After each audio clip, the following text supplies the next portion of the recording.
right? Day 350 of the year. Wow. I know.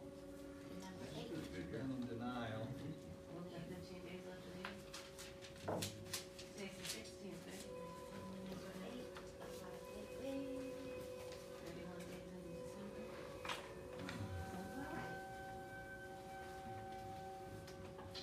We are alive. Yeah. All right, let's relax right where we're at. I'm going to do this meditation.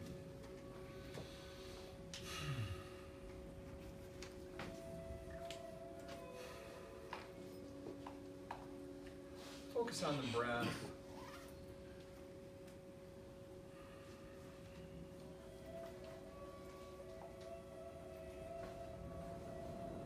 No need to change it in any way. Just notice how it works.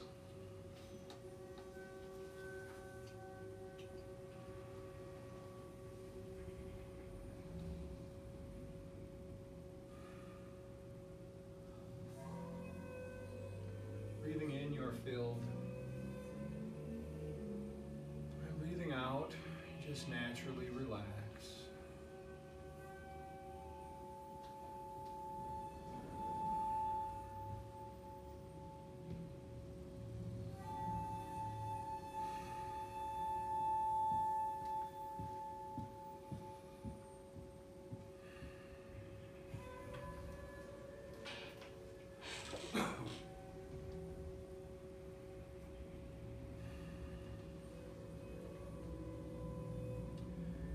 Say to yourself, I am a child of God.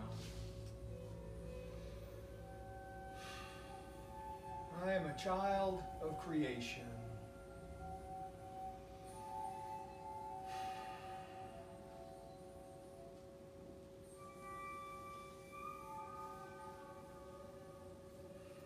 I'm complete just the way I am.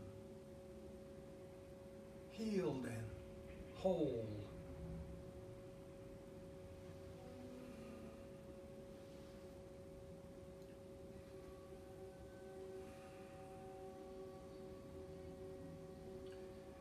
Visualize a light shining from you. It shines in the reflection of the love of the universe.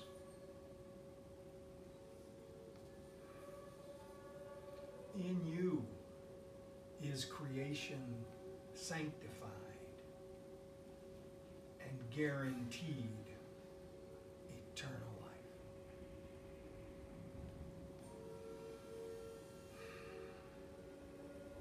Say to yourself, in me love is perfected. Right now, in me love is perfected. Fear impossible. And joy established without opposite.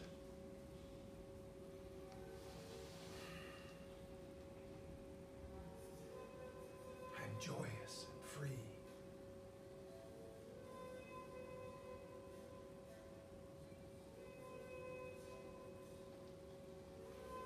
See now that you are the holy home of God Himself.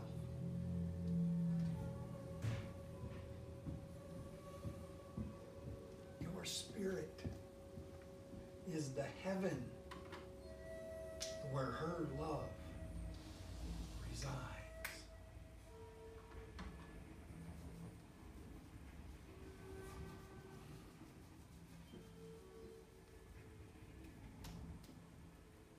Finally, say to yourself, I am His holy sinlessness itself. For in my purity, I abide in His.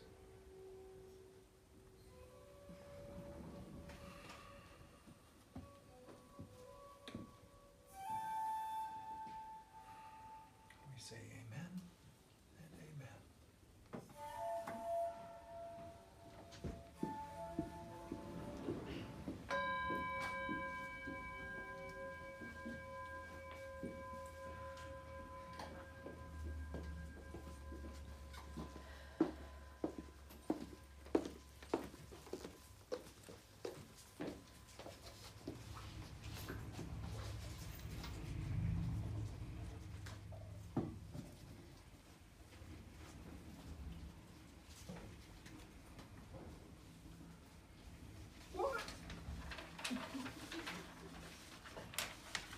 That's a stretch sometimes, right? That's a stretch. So here's this.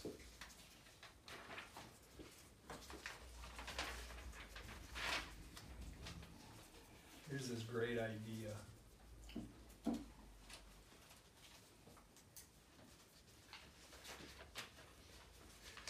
Pay attention. Pay attention. What's going on right now? There's, we are a prayerful church. We are a church that encourages continual, constant meditation. So, while we're doing that, we get exposed to a number of different techniques and a number of different ways to do it. And there's, in the Buddhist tradition, there's these two very prominent methods, and one is called samatha. Samatha is single-pointed concentration. And this was probably the first meditation you ever heard about, was to sit, in a dark room comfortably and observe the flame of a candle, right? So to put single-pointed concentration on the flame of the candle. And doing this over time brings us to a certain peace.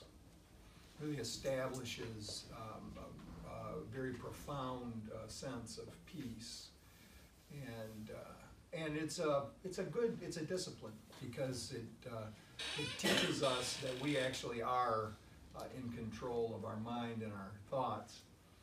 And then there's another type of meditation, which is probably the oldest meditation that we know about. It's right directly from a sutra that is attributed to Shakyamuni, the Buddha, and it's called Vipassana. And Vipassana is a meditation that focuses on being totally aware of what is happening right now while it happens. Totally aware of everything that's going on right now while it happens. And now we actually think we're doing that when we're just walking around in the world, but we're not, because we're getting all these odd thoughts that color what we see.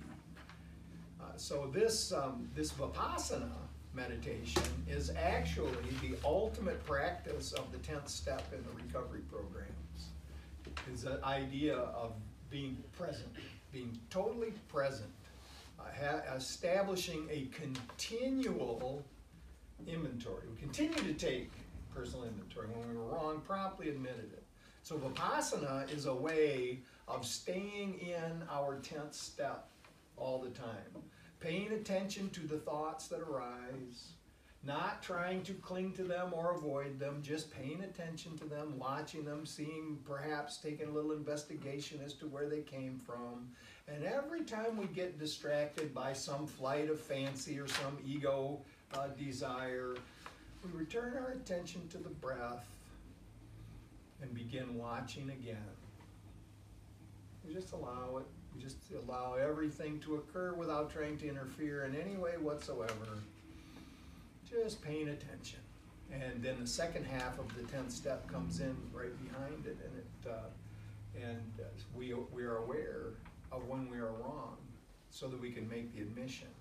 Now I'm going to talk about this just for a second, because it's so important to realize that this has to happen in an internal way before it can ever happen outside of us. So as soon as we see our thoughts going astray, and what I mean by astray is, as soon as we begin to focus on the negative, as soon as we find ourselves in negative judgment of someone else, as soon as we feel like we have to do something manipulative, we see it. We see it. We're paying attention. And as we pay attention, we see it, then we say, oh, wait, I don't want that thought. I don't want that thought. I'm just going to allow that thought to flow away, and I'm going to think this thought. And this is a technique, and after a while we get good at it. We know what thoughts to substitute for what thoughts. And we just go ahead and do that, and then observe what happens, and observe what happens. But there's this idea of this pure awareness of the vast expanse of creation, and this is more than what's just going on in our head.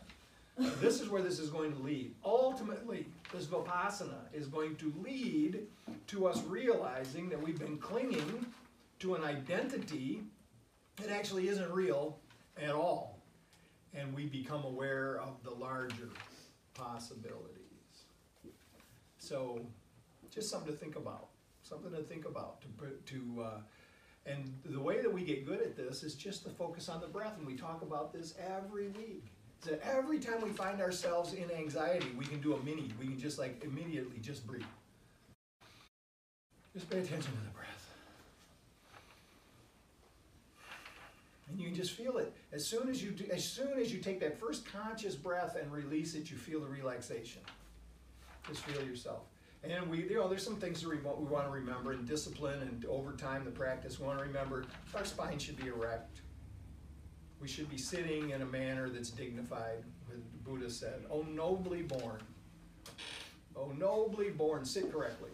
So it's actually a technique in itself to learn how to sit with spine erect and still be relaxed. Ooh, wait. And to walk in the same manner. The walking meditation is the same way. This idea of being aware, paying attention as we walk. We feel the ground under our feet. Thich Nhat Hanh has some beautiful meditations involving this walking. To actually be totally aware of the body moving through space. And not just your body moving through space, but you feel yourself being pulled from this chakra right here. From your center. You feel your body just being pulled and you're moving along just gracefully, well, some of us. Is that the sacral? So.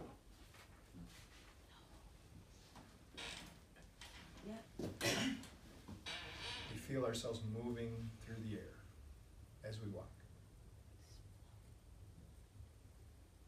Spine straight, shoulders back, right? Up, wait, still relaxed. Very important, still relaxed. When we lie down, think about that, lie down. Meditation lying down. Now, going to sleep, I sleep in a very odd position. We don't have to get into that part. Me too. But just lying down, you can meditate while lying down. This is what I do first thing when I wake up in the morning. This paying attention starts off, this inventory starts off. So lying down flat, lie down flat. Feel my spine being, so pillows and everything like that may get in the way. Maybe a small pillow might be appropriate, but for me, I push the pillow away. Just lay flat. And I do the step meditation. Paying attention to the extrapolation of the statements, right? So when this is what I noticed, while I was paying attention, I noticed that God had taken up residence in me. I was paying attention, and all of a sudden, I noticed, now, I don't remember when, but I had a feeling that she had been there for a long time. And it was a joyous knowing.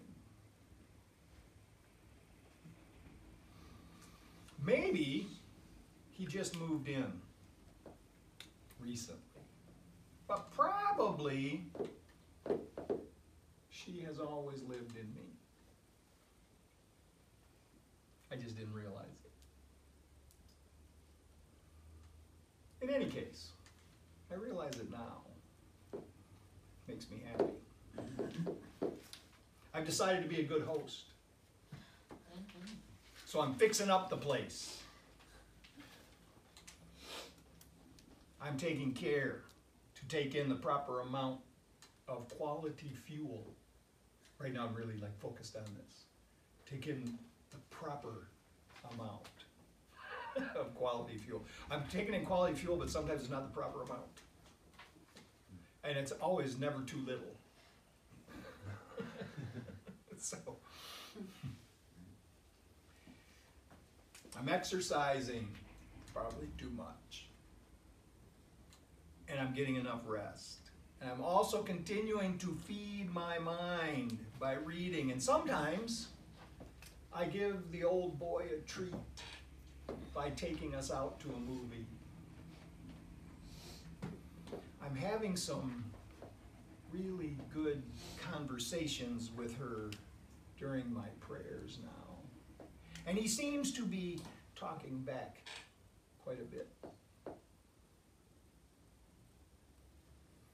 so happy to have the company. I don't have so much to fear anymore that he might move out. I actually think that she's here for keeps. But that doesn't mean that I'm going to just take anything for granted. So I am going to continue to be a good host.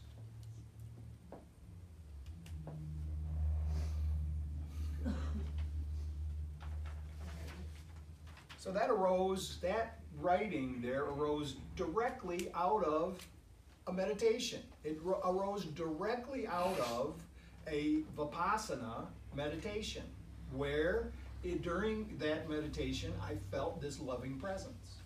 And the way that I know that these experiences are, well, the evidence that I have, because obviously everything is kind of uncertain, but is that in those moments, I have this feeling of total connectedness.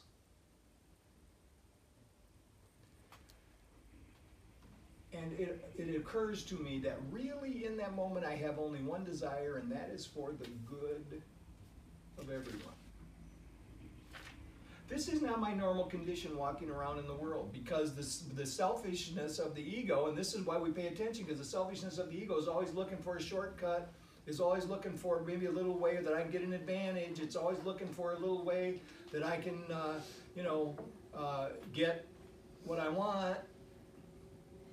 But in this experience of connectedness, in the sense that I only want what's best for everyone involved, I became aware that I was being touched by the love of God. And the meditation led further, and it said, well, where's this coming from? And I know I think we're almost programmed to think that somehow this is coming from somewhere out there or up there. But it's impossible. It can only be coming from, it's all generated from within. We know we actually do know that that's true, that that's what's really going on. It's not coming. Yeah. Here's what the Course in Miracles says. The reason that it's not coming from out there is because there is no out there. As far as our perception, as far as what we are aware of, as far as what our experience is, it's all coming from the inside. And so this is why we pay attention. Because once we realize that it's all coming from the inside, we also realize that we have a whole lot that we can do consciously, first of all, to change what's going on the inside. So when we begin to have those feelings and thoughts that we don't want to have, we catch it. This is the inventory. This is the continuous inventory. We catch it.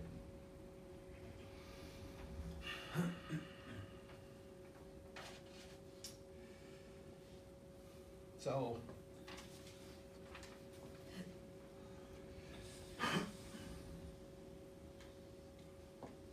trying to cultivate a new way of thinking, trying to cultivate a new way of interacting in the world. This practice allows us to focus on positive states of mind, and it's so important that we remember that this is not about trying to repress negative thoughts. The whole idea of the inventory is to become aware of them. We're not pushing them away. We're not sitting on them. We're not stuffing them back down. We are aware, and we see them for what. And if they are what we think are severe or important enough, maybe we make a note, write it down. So maybe then later we can talk about it with somebody. So we notice and accept everything that arises in the mind. Because if we fight it, it's just going to come back later in uglier ways.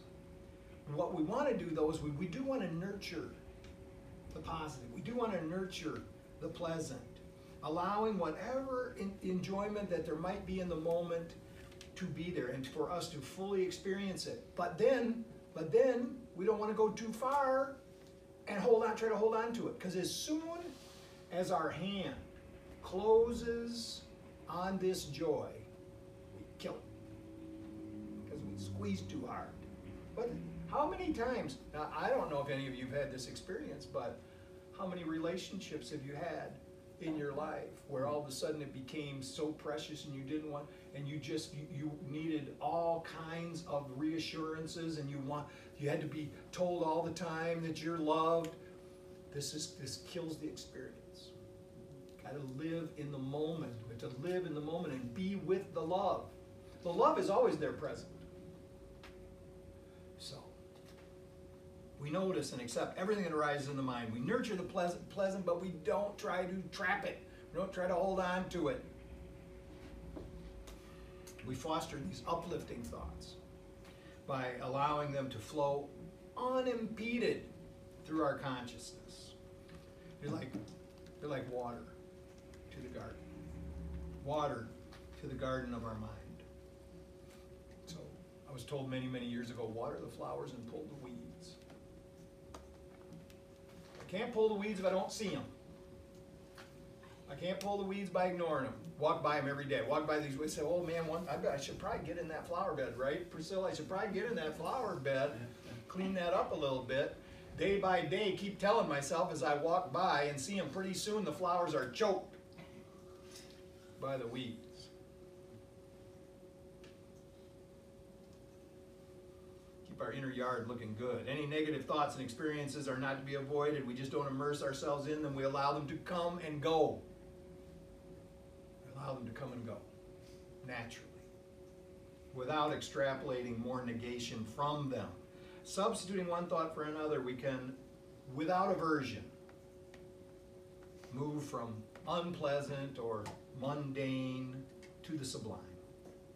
We start to develop a higher state of consciousness as we fully savor those divine moments. And this is what the Course in Miracles calls the holy instant.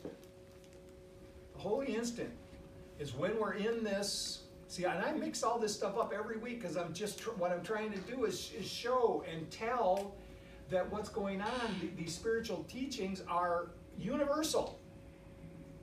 And so in the Vipassana meditation, it's all about this totally staying aware of what's going on. And in the Course in Miracles, it's saying that when you are totally aware of what's going on in the moment, where you see what is happening and as it is happening, that you enter into the present.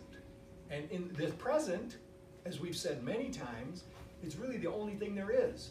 The problem is our mind keeps straying. We are continually thinking about stuff from the past and projecting into the future, and we are not in the present moment. The holy instant is when we get fully in the present moment and feel that sense of connection to life and the desire for only good to come to all life. This is where we're going. This is what we aspire to.